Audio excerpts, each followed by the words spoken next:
welcome to the Piper podcast. I'm Mary Nightingale. On How I Grew My Brand, we meet successful founders and business leaders to get an insight into how they did it, what they're proudest of, and what they might prefer to forget as they battle to become a brand legend, with the key inflection points they navigated along the way, which Piper's identified as 1770, the stages in a brand's journey where it has to pivot and adapt to survive and thrive. Today we're entering the world of fashion as I talk to Adam Brown, founder of holiday and resort wear brand Orlebar Brown, purveyors of poolside style. Welcome, Adam. Thank you for asking me. It's very nice to meet you. So just before we talk about your story, where are you in this 1770 scale? We're heading towards the 70. So in the last couple of years, we're not quite there, but we've way past the 17. And heading up, I'd hope in the next 2 years we'll get to the 70. OK, in terms of turnover? Yeah. OK.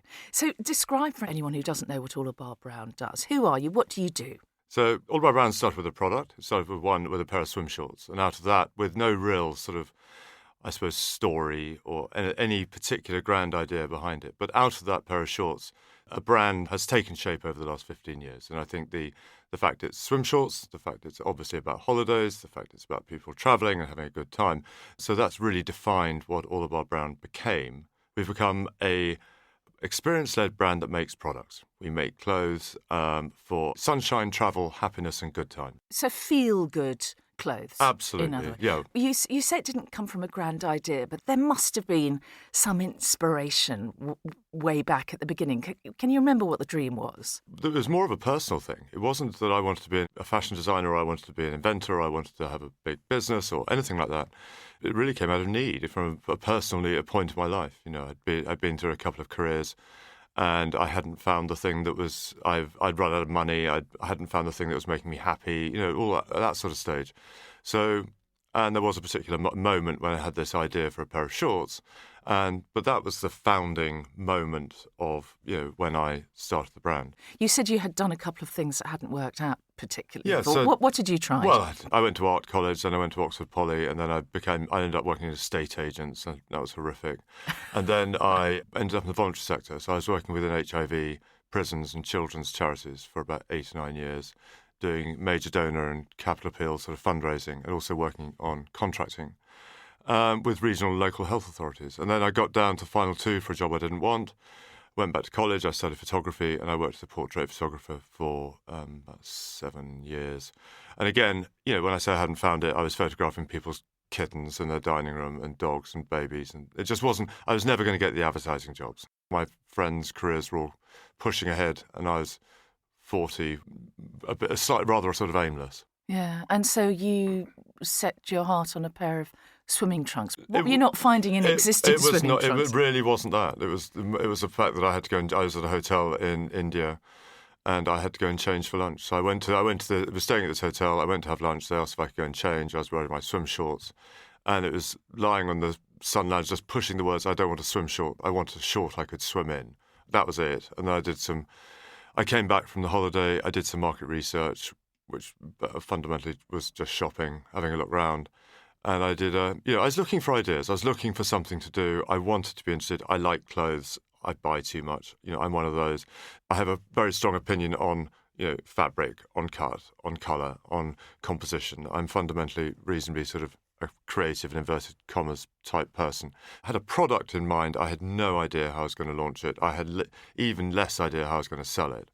I did a 1-week drawing course at Central St Martin's. I did a 3-day start your own fashion business course at Portobello Business Centre for 60 quid. And that was really how I started. So it came more from me wanting to do something with my life, make something, create something, rather than I'm a fabulous fashion designer and I want to make clothes. But did you regard yourself as an entrepreneur? Never. No. Well, maybe, because when I was doing the fundraising, you'd be given a target and you'd have to go and raise the money. So I suppose in that sense you had to have sort of entrepreneurial skills. So I'd have to go and put a committee together or find the right people to build the children's centre or whatever that particular project was. But so from that, that was a start-up mentality, if you like. And how did you actually launch? So you had the idea, you had this literally vision for a pair of shorts you could swim in. Yeah. How did you go to the next stage? I did my 1 week drawing course. I drew it on a piece of paper. I even enrolled on a pattern cutting course where I lasted about 10 minutes. I just thought, I'm never going to be able to do this. And it was really just asking questions and asking people. And there are a lot of people out there who are very helpful. And I think really finding a factory was clearly the first thing. And I went to about 8 or 9 factories. I found one in North London, weirdly, in Seven Sisters. And it was nothing more. There's nothing complicated to what I did. I went through about 8 samples to get a pair of shorts that I thought was what I had in mind. I made 1,000 of them. It was one style of short in 4 lengths, and I put the boxes in a storage unit in Fulham Broadway, and I started selling. And that's How did you sell them initially? well, my partner had a PR company, and so in those days, print PR really worked. And also because through the photography, I had worked with people in magazines, so they very kindly, did the launch story or placed on a shopping page and things like that. And what year are we talking about here? So the idea was in 2005, and I launched it actually in January 2007. Was it a struggle to get it started? It depends how you define. I go back to a lot of my stuff is how you define things, and really, I set myself targets of selling 2 or 3 pairs of shorts a day. I had a database of 600 people. Your friends tend to be very kind. Everyone sort of friends bought a pair. I sold a couple of hundred reasonably easily. I did £50,000 in my first year, so that's sort of it's not so difficult. The fact there was only one product, it wasn't a huge collection. I had one material base. I had one side fastener. I had one factory. That simplifies everything.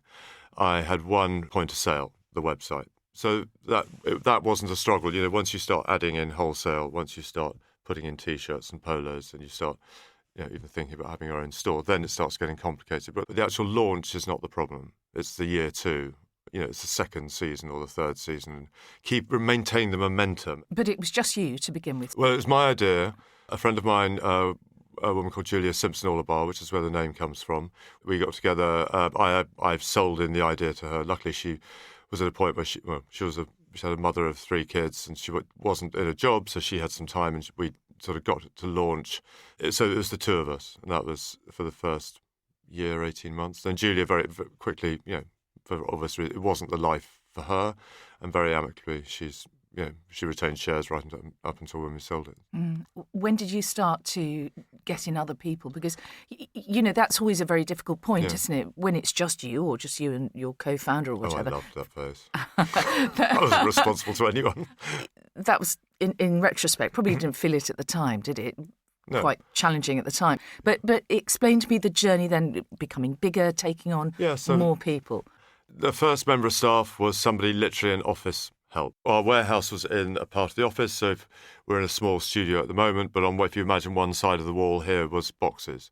And we'd go, if an website order came in, we would go and pick and pack and steam the shorts, put them in a box, go and stand in the queue at the post office. It was as simple as that. So the first person was someone to come and help with that. But that was it for the first 3 years. It was me and them, and then I think an occasional help to sort of come and, when we got a wholesale account, to come and pack that order, do the paperwork, be able to do the declaration for duties and things like that. Once we got into wholesale account, when I got into Selfridges in 2009, 2010, then once you start having volume and you start seeing footfall and you start having to manage stock and things like that, then it becomes more complicated. So Selfridges cleaned us out, which was a good problem to have.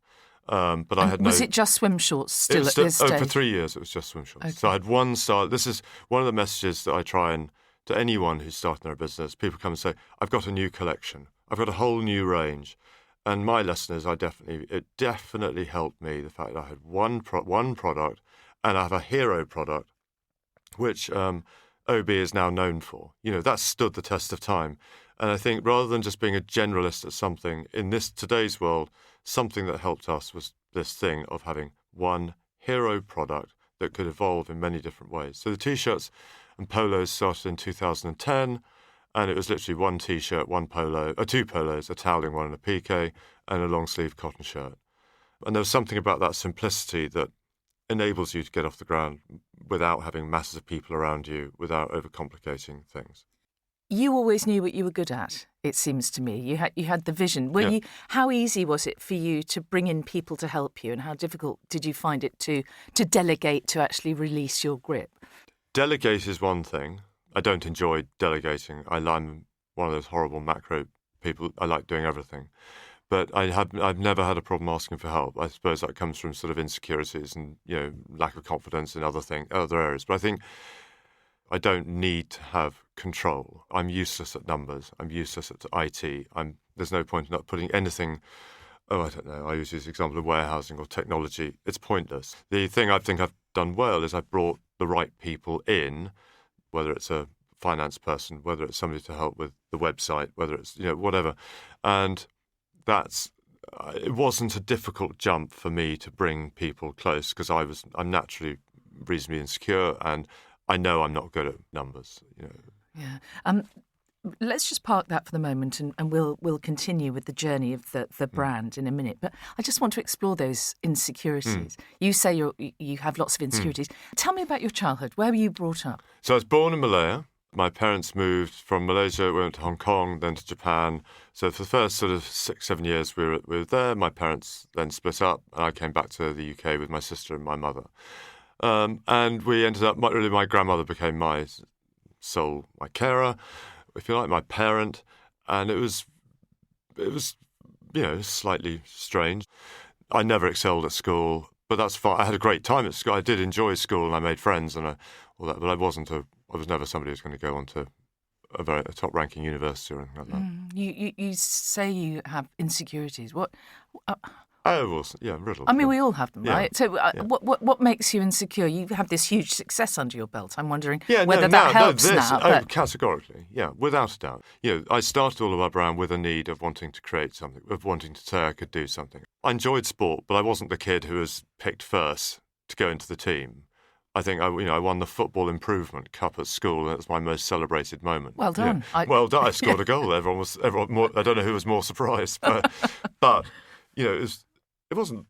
Things weren't bad. I just wasn't the most confident. One of the bits I've really enjoyed about Orlebar Brand is seeing me sort of unfold or evolve. as the brand got better or bigger, successful. It feels good, right? No, it does feel good. Quite definitely. But I think for it to feel good, you've got to define your success, and you've got to reach that success. What is success? I had blazing rows with people who thought I was mad when I sold it, and I said, no, I've reached my success. I've done what I wanted to do. That was what the goal I wanted to reach. So it's how you define things. How do you define success? Did you want to earn money? Is money important to you? Yeah, definitely. Orlebar Brown started at a point when I didn't have money, when I was racked up with debt. I couldn't see how my career was going to unfold. I couldn't see what the future looked like, all the rest of it. Money was definitely a thing. But more importantly was wanting to just get up in the morning. It really genuinely was that thing of, I want to be interested in what I do. I want to get up and be excited. I want to go and look at things and do things and make things. And that was far more the thing, whereas before with the photography, it was... the jobs just weren't that interesting. They weren't giving me any sort of creative fulfillment. It wasn't anything that would make me happy. So my definition of success, of course, there was a monetary amount, but there was what am I doing in the morning, and that's still how I judge, as what my role is going forward with OB. And to do something you feel proud of, I suppose. No, I think yes, on every level. Okay, so let's go back to the journey of this brand. And Piper talks about building brand legends, And at the heart of this thing is the importance of brands to stay resolutely to their purpose. So talk to me about the purpose of Orlebar Brown. The thing about a brand in the early days, and going back to when it was just me and Julia, and then but fundamentally just me for the first few years, a brand is a living, breathing thing, and it's defined by a set of values and a DNA and culture and all the rest of it. And one of the benefits of starting a business by yourself is that there's only one that can only come from one place. So it has to come from me. I'm not trying to create something because I made every decision and I made every image choice or product choice or how something was worded or how we did customer service or whatever it is. As the brand evolves, those initial roots start shaping as the thing grows. We very much sort of flailed around. We knew we were about holidays, and we knew we had we had certain types of imagery and certain types of messaging, and it all felt very good, but it didn't really mature that much. When we launched our Instagram, for example, we'd opened a shop in Covent Garden. And I remember infamous moments of suddenly pictures of empty restaurants around Covent Garden would appear on our Instagram feed, and the explanation was, "Oh, we've got a shop in Covent Garden." I said, "It's an empty restaurant. There's nobody there. Nobody's having a good time. We're about fun. We're about sunshine. We're about having a good time. We're about, going on holiday. We're about friends and family and memories and all those laughter and dancing and all those sort of things." It's very easy for a brand to go wrong unless you start defining what your purpose is. And we went through quite a process of really trying to define what was the purpose of Orlebar Brown. And it isn't to make swim shorts. Our purpose is not to make T-shirts and polos. It really helped frame what the brand is about for everyone in the business when you start saying we encourage, excite, and enable everyone to holiday better, whether that's through clothes, whether that's through the content we produce, whether it's through the marketing, whether it's through, the experience you have in stores, on every level, And I think the words holiday better, before we had that, it's, we make swim shorts and T-shirts. But that doesn't mean anything. It's just product, and the last thing anyone needs now is new product. Once you define a purpose, it sort of takes the lid off and enables opportunity to happen for the brand. Does that make sense? Yeah. If I had said our purpose was tailored swim shorts, in 10 years' time, we'd still be making tailored swim shorts. If I say our purpose is to encourage people to holiday better, then whether it's travel recommendations, whether it's in our stores, you're going to Saint-Tropez, go and see these places, go to this restaurant, could be good. From the people in the store, as well as giving them the product that's been sourced and made well, products that will make their holidays better. And make them feel that summer feeling. Yeah. I mean, you don't want to only have that during holidays, though, do you? I mean, ideally, you want people to have that summer feeling, that feeling good, I suppose, all the time. Yeah. And it's part of that as well? We made the mistakes of introducing words like everyday and essential and things like that into our vocabulary, and it just doesn't work. We have to be, that's not what we're about. But you said it took you a while to identify that. And did you do that then with a brand team, or was that still something that's happening it was initially. You definitely hit a point when you think you've got to start refining who you are. You've got to start understanding what you want to be. And so it was a group, 2 or 3 of us, including Piper, were on the part of that group. Piper invested in 2013. Yeah, exactly. So a couple of years after that, we had the words "feel summer," but there wasn't enough of a purpose. Yeah. So the next stage was a group of us, and we worked with an outside facilitator. It was a 6-month process. It's hidden away. It's buried away. If it's not at the surface, if you don't bring it to the surface, I'll bet you your purpose or your values or DNA, everything, it's all in there. It just has to be expressed. And the rather cathartic process of bringing this stuff out helps the whole business. Yeah. And helps your customers and helps everyone understand who you are, what you're trying to do. You talk about the imagery that inspired you. And there's this photographer called Slim Aarons. Yeah. What was this world that you were wanting to tap into? Slim Aarons was a photographer from the 1960s onwards. He was the original celebrity photographer. So he photographed the rich and the famous, beautiful people doing fabulous things in wonderful places. There's a glamour, there's a romance, there's an escapist nature. Of course, they're visually beautiful things. And we put them onto our shorts. We managed to get them to do 360 degrees. And they got the print going into the pocket, and they became beautiful things. And I love this idea of doing editions and collecting and numbering them and all that sort of thing. Since that, our bulldog shorts have become more like a canvas where we start, whether it's a photographer, whether it's an artist, whether it's an illustrator, a graphic designer. Even we did a tattoo artist where we embroidered tattoos onto the shorts. They've become a way for us to do our storytelling. We can be far more bespoke, far more curated, do limited editions, through our photography. But it all started with the Slim Aarons photography. And, of course, James Bond. Yeah. Well, that was a lucky moment. That was totally unplanned. And with Skyfall, we had a blink and you miss it moment, but it was a fundamental moment that showed that the impact that a globally known franchise, name can impact a business. It felt right. There's something about Bond that always felt right for Orlebar Brown. The picture of Sean Connery and Roger Moore on I think probably on any menswear mood board at some point. So it seemed once that picture came out and we were in Skyfall, it seemed very natural to try and keep the relationship going. And so you launched a James Bond line? Yeah, we inspired by vintage Bond styles and taking the reference points to the fabulous fabrics or the scenes from particular films. And but toweling is a fundamental fabric, is a core fabric for Orlebar Brown. The toweling onesie, the toweling onesie. Now that's a difficult garment to wear. It's a tricky look.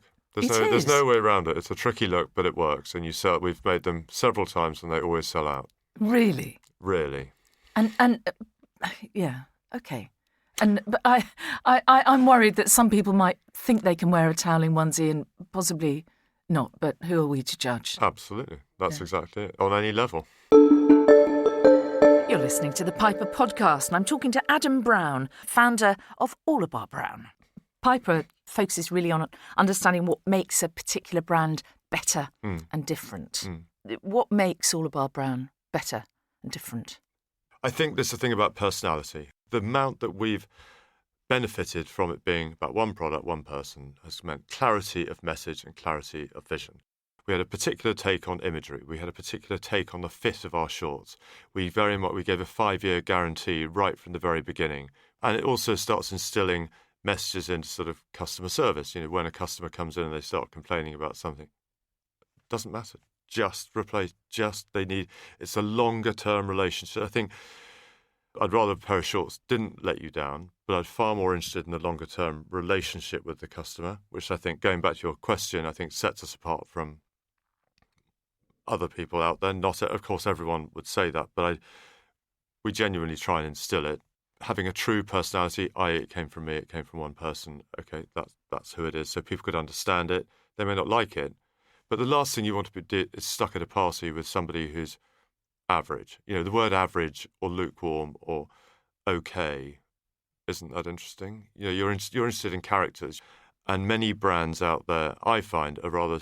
I think you can become quite sort of anemic, a little bit hygienic, and a little bit meh. For me, and I think I would rather have a personality and people didn't particularly like what we were doing rather than trying to appeal to everyone. Whether it's around colour of product, the fit of the make, the way we're trying to build relationships with customers, imagery, messaging, it's got to have some sort of personality. I'm going to talk to you more about that in a minute. But let me take you back to the journey. You talked about getting into Selfridges as your first kind of step into the bigger time, if you like. Piper got involved in 2013. So explain about that transition and what were the challenges of getting bigger and what were the sort of step changes along that stage? So managing change or managing growth. So money's always a problem. I had £40,000 when I started OB, and I think it took about 250 to sort of really thinking, okay, we can get going here. So that's a significant amount of money. The biggest challenge I would say is sort of bringing in some sort of financial control. And we'd had an angel investor before Piper came on, and they had been incredibly useful to me personally and obviously to the brand. And they brought in sort of financial control. And they also brought in some elements of process, elements of sort of reporting and margin. We thought we had margin. Actually, once you really dug down and you built in things like levels of return from wholesale customers, then the margin probably wasn't good. So just cash flow is always a nightmare when you're growing at that speed, at that level. And you said yourself you don't like numbers. No, I don't like numbers. No, I don't. And luckily, the angel investor, and it was actually a moment with a carrier bag and a full of receipts, and I hadn't even looked at it. And just here you are, and we were doing about sort of £400,000 worth of sales, and I just couldn't. I had a sort of handwritten sheet. I think finding the right investors. The other thing I've done well is putting the right people around me, whether it's in the team at OB or whether it's investors, and finding good advice. That's the only big success, I think, the thing I've done well. How difficult was it to find the right investor? So the angel investor was somebody who I just targeted. And why did you target him? he was recommended to me as investing in businesses at this, well, most probably about a step ahead of us. Yeah. Also, But so you like the idea of his expertise, his I liked his experience? expertise. I liked the way he did things. With investors, in that courtship phase, everyone's nice. You get on with everyone. But it's not about that. It's about when things go wrong. When you want help, how are they going to react? That's when the things come unstuck. Anyway, it was a good relationship, and he stayed right through. And when Piper got involved, we were just making our first steps into the US. And your turnover was what at that stage? Oh, God, I think we were about 7. Yes. But weirdly, I had a better offer on the table. I walked away, and I phoned up Peter, and I went in to see him. Who's one of the Piper? At Piper. And it was probably the best decision I've ever made, because I think if I hadn't made that decision, goodness knows what would have happened. Because in any brand, there are rocky moments, and how do the investors react at those points? And those are the moments you need support. What is OB's tone of voice? How do you talk to your customers? Who is your customer? Our customer, I'm not going to be able to tell you an age. I'm not going to tell you where they live. I don't believe, we've just been around that block so many times thinking, oh, they're 40, they live in London, they're blah, blah. And it's not. It's just somebody who has a certain approach on life, I think. It's a man who has a certain attitude or a certain aspiration to live his life a certain way. Your marketing material is so visual. It's so beautiful, isn't it? Beautiful young men, a couple of beautiful older men as well, Yeah. I notice now. And... they're all chiseled and they've got great abs. And they look fabulous. In the adverts, they do. They look fabulous in the product. And I'm just wondering, that we all have that moment when we try on swimwear, either at home or in a shop, and we don't quite look like the ads. Yeah. And I just wonder how much of a sort of tension is that in terms of your product and the reality of who wears your product. I think there was definitely a moment when an Orlebar Brown model looked a certain way. There are many different types of men who now appear in our imagery and how we present ourselves. I'm conscious of, I'm a man, I'm 56. I know when I have to take my clothes off, I have to put a pair of shorts on. It's not like it was when I was 20. The whole point of the tailored short is that a man of any shape looks better because it's tailored, and as he'd look good in a tailored suit. I think there are many different types of men who we should be bringing into the Orlebar Brown world. And as we're laying out a vision for what the brand should be over the next 15 years, we've got a whole vision mapped out. And so I think that's a really interesting and exciting opportunity for the brand. I think there are many versions of the word men, we can be including. The stuff I've read about when you started out, you were quite forensic in your examination of each sale that you did.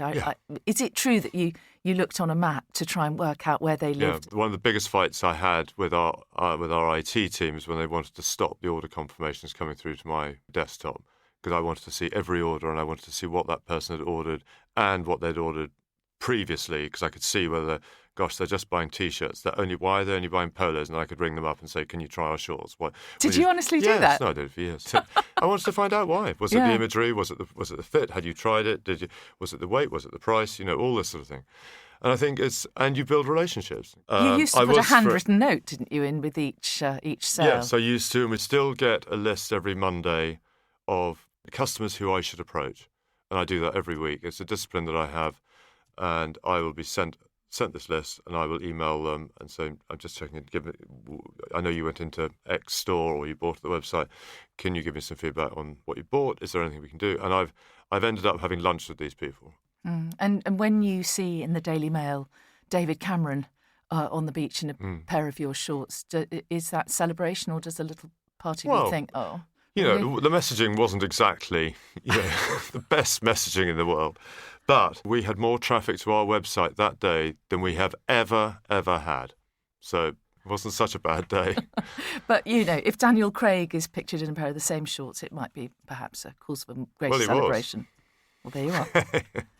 I don't mind who it is. Genuinely, it doesn't worry me. In the early days, we had this thing called OBs around the world, which is a hashtag. And for me, the greatest joy was actually seeing the customers wanting to post pictures of them on holiday, and for them to actually want to associate that holiday or that moment with their wife, girlfriend, boyfriend, child, whatever it was, with Orlebar Brown. And the fact they thought of tagging Orlebar Brown at that moment when they're jumping off the boat, or they're having a snog, or they're getting engaged, or whatever, I think that was the bit that gave me the real kick. Having a very personal moment, somewhere gorgeous, and they're thinking about a company. They're thinking about the brand they're wearing. That's the most exciting thing. Does it feel like a community of OB It doesn't fans? Yeah, community is is a strange word. There's definitely on beaches. I've been in queues in bars or at restaurants, and people notice your shorts. There's a recognition, and I love. Of course, I do. I started of course. it, so but I like that element. It's a very recognisable thing, that side fastener. And would you ever, and have you, tapped someone on the shoulder in a bar and said, absolutely never. My name is... Not in a minute. Really? No, never. No. What about customer research? Do you do that in a formal sense? We have an annual survey every year, which has about 40 questions on it, which I'm always absolutely speechless that people take that much time to read and answer the questions.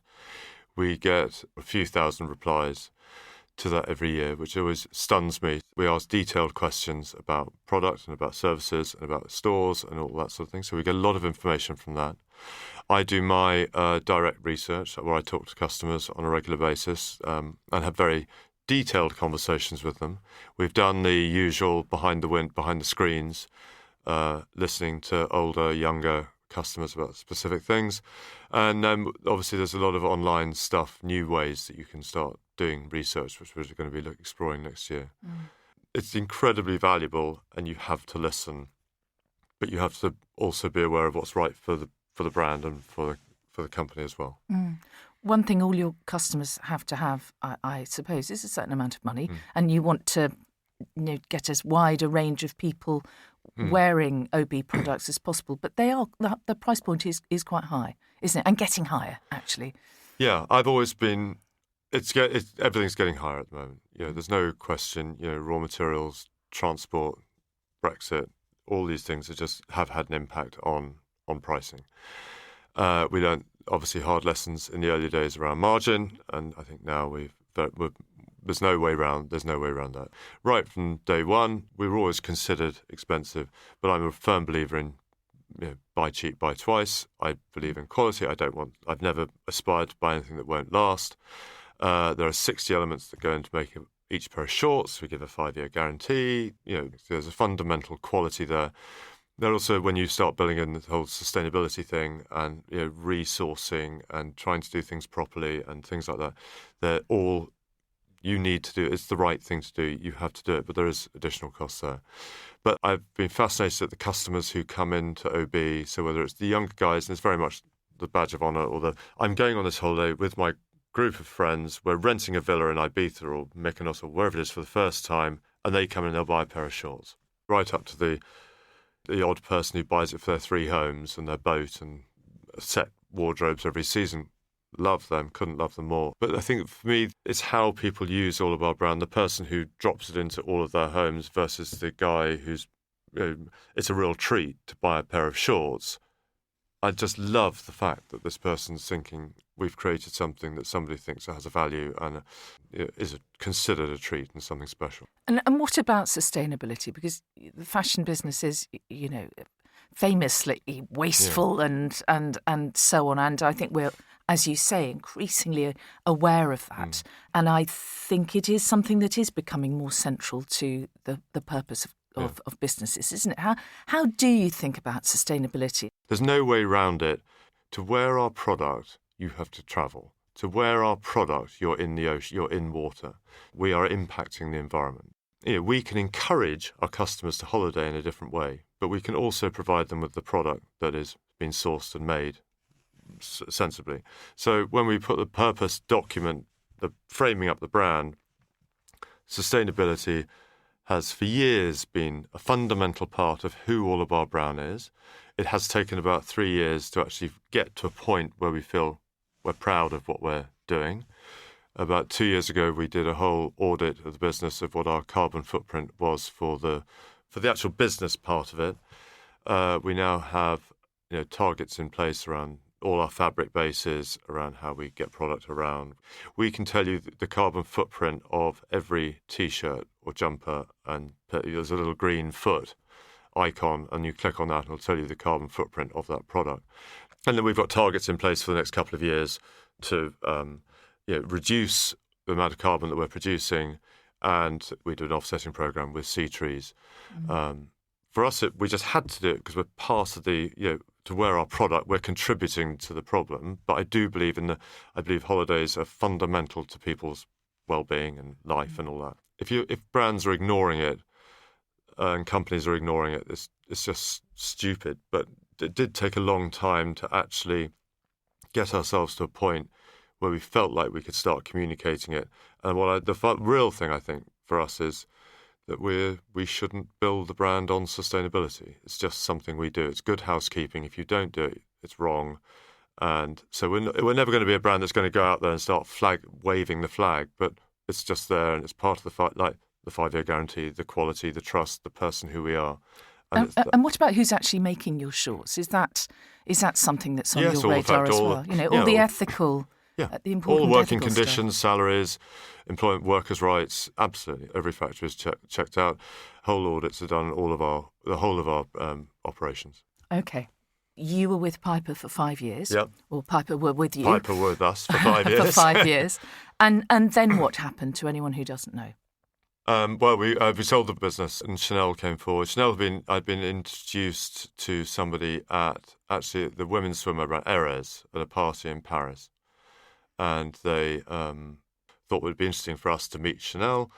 I met Bruna Pavlovsky in Paris. We had a meeting 5 years previously, and that was really it. And we just maintained a super light, friendly, this is what we're up to type of conversation. And then when we decided we were going to try and do something with the business, we got in touch and said that we're going to go down this process if you're interested. That's another huge step change, isn't it? Yeah. You've had Piper on board for 5 years. To then team up with Chanel is a massive change, not necessarily of direction, but of scale. Yeah. I wonder how much of a challenge that was for you personally, because again, it's another transformation, isn't it? Again, it goes back to this thing of defining your success. If I define my success as a super yacht and a private plane, I failed. It's not that. All I wanted from this, I wanted to keep on doing something that I enjoy, and I want somebody who's going to look after Orlebar Brown. I want this thing, Orlebar Brown, that is covered with values and DNA and culture has become. It's like a living person. I want this person. It's a baby. Come on, it's your. It sounds like it's a proper cliche, but it is. Yeah, it's absolutely true.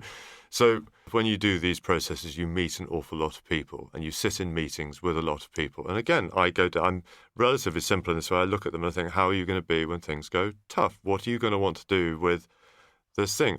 Is it a product-led thing that you just want to drive it through, or do you want to make something? And Chanel, as we know, are master brand builders and have been hugely successful at what they do. And I think also it's just the personalities involved. We got on, and I trusted them, and I felt like they would support us.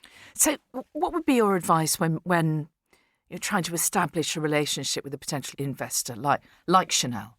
I think give it time. If you're thinking of getting investment, if you're thinking of selling a business, I would recommend the way I did it. The parties who were involved are people who I'd known for the 3, 4, even Chanel 5 years previously. So you've got to know them over a number of years, rather than going through that thing of, okay, we want to raise X amount, and people come who you've never met before, who you don't know. An investor or somebody who owns a business is the most important relationship you're going to have. That is absolutely no question. Try and do everything you can to understand how they tick, how they operate, what their priorities are, what their long-term vision for the brand might be, what they might do if things went wrong. You can never have it 100%. But I think I'd advise anyone who's getting investors is start planning for it years before. Just to return to you then, where are you? Where is Adam Brown now? What's your role within the business? What's the work-life balance? Well, I'm glamorously called creative director. I think I'm very much a sort of founder role. Anything the customer sees, touches, smells, wears, reads, I want to be involved in. Whether that's product, whether that's the marketing bit, whether it's customer service, whether it's the in-store experience. We've got a whole band of work around customer relationships going on, which I think is the most important piece of work we're probably doing for the brand going forward to build long-term relationships. But anything like that I'm involved in. There's no point in putting me in a warehousing meeting or a operations meeting. You're not going to get any sense out of me there. So when you look back at your journey, how much of it was down to you? How much of it was down to timing? How much of it was down to luck? Well, all of it was down to me and the fact that I came up with the idea. But it's very easy to have an idea, and it's very easy to sort of get things to launch. But maintaining it and keeping that thing going and then bringing it to life is undoubtedly due to other people. But I do believe a founder or a creative person like myself, and I look at the other brands that sort of operate in our world, how do you keep that personality? How do you keep that distinction? How do you stand out from the crowd? Then I think I play a role in that and giving some sort of shining a torch as to what the future looks like, rather than just carrying, we'll make another PK polo shirt, let's make another toweling, because that colour sold last year, let's do that again, that type of approach. But as you get bigger and you start thinking about going into the Far East, how do you break into America? That requires way more people than me, and I would not be able to do that at all without the wider team. And the might of Chanel behind you. How much difference has that made, do you think, to the success of the brand now? They're remarkably hands-off. If we ask for support and help, whether it's around leases or legals or sustainability or things like that, there's a bank of expertise and information at their fingertips that's readily available. If we ask for support and help, but we see them once a month, they've clearly invested in the brand. And I think definitely during COVID, the fact that, all our salaries were paid throughout the whole of lockdown, and their continued support, I think speaks volumes as to a belief in what we're doing. So, but the expertise bit, we're going into the Far East. We're starting that. We're doing stuff in Australia. They've got teams in place that can help with that. So actually getting retail stores. How does the balance work between online and actual physical retail stores? Well, we're about 65% direct to consumer, of which about 45% of the business is online, and we've got about 200 wholesale accounts. So it's about sort of 45, 20, 30, 30. And what proportion of your sales are overseas? America was our biggest market for occasional odd months last year. So the UK is still our biggest market, but the US, definitely next year will overtake. We're primarily UK, US, Europe. We're not global. We haven't started the Far East, we haven't started South America yet. What were the challenges of expanding into the US market? The US is no different really from many territories, but the obvious advantages were around language. The time differences weren't so enormous. The opportunity clearly huge.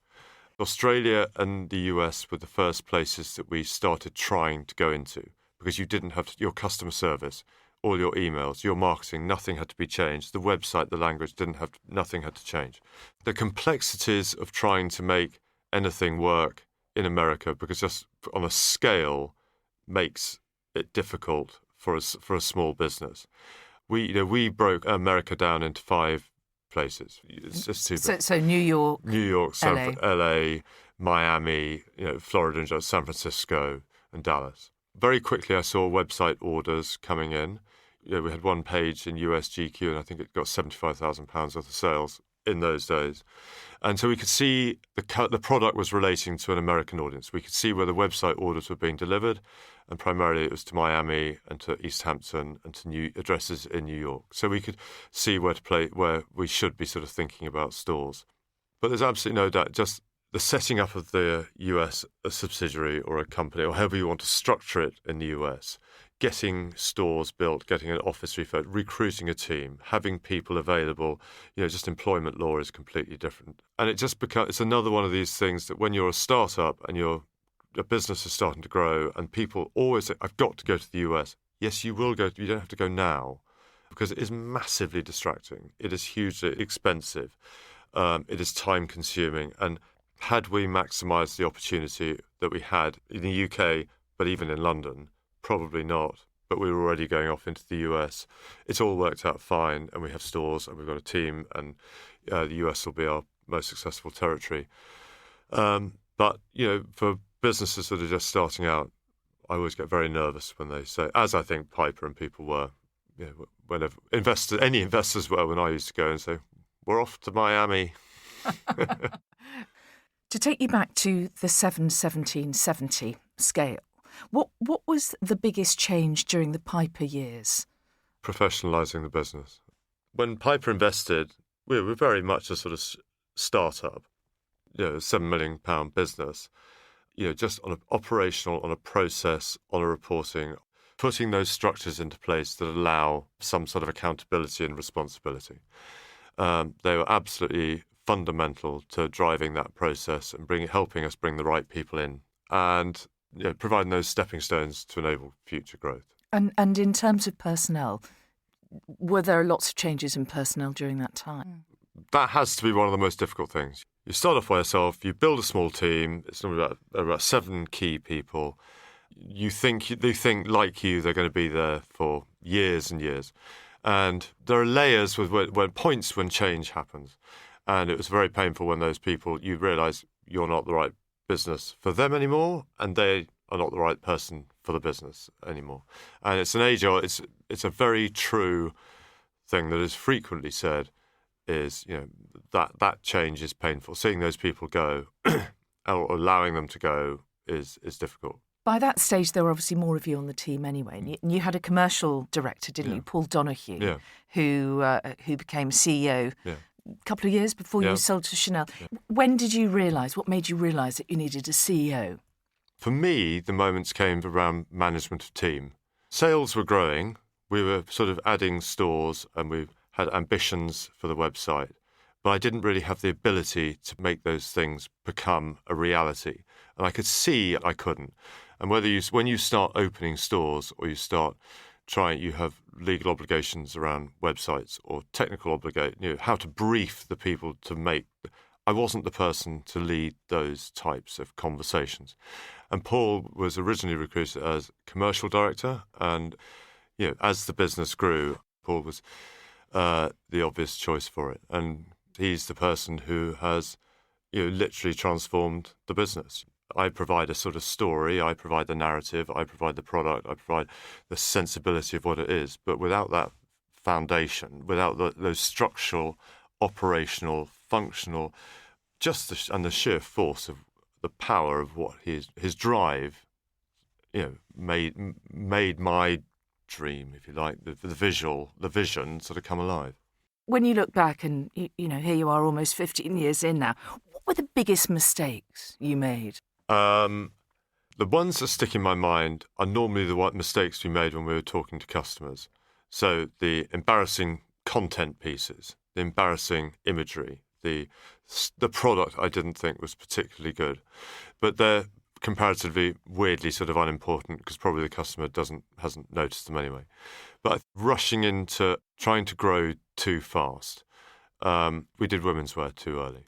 Orlebar Brown definitely has a woman in their life. Women should be part of Orlebar Brown's life. But us thinking that we could make women's wear just because we'd had waiting lists in the US for women to buy our shorts did not mean that we were experts in women's wear. When I meet people, they're always trying to do big collections. When I meet people, they're trying to go into countries too early. When I meet people, they're not realising they haven't even maximised the opportunity in what they set out to do already. We did a infamous piece of work with Experian a few years ago, and we'd reached less than 1% or something of the men who could buy a pair of Orlebar Brown swim shorts. And that begs the question, why on earth we're doing T-shirts or polos? We've still got 99% of the people to reach to buy our swim shorts. You introduce new products, or you try and do a new service, or you go on to the next project to cover up the failings of what you've already done rather than resolving that. You need to take time. You are successful now. You have made this thing to be proud of. You presumably have made a decent amount of money out of it. What does that mean to you? Contentment. I mean, you feel content. You feel excited. I think there's things you can do. It offers.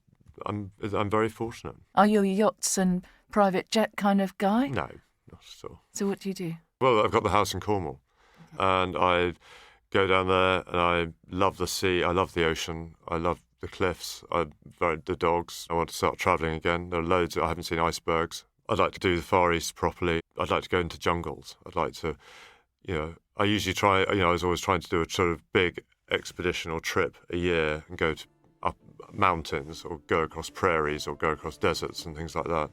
And I haven't been able to do that for a few years. So I think hopefully I'd like to find some time to do those sort of fantastic trips and see the world again. And what advice would you give to other would-be founders out there? Focus, have a hero, don't do anything too big, allow people in, ask questions, change is good.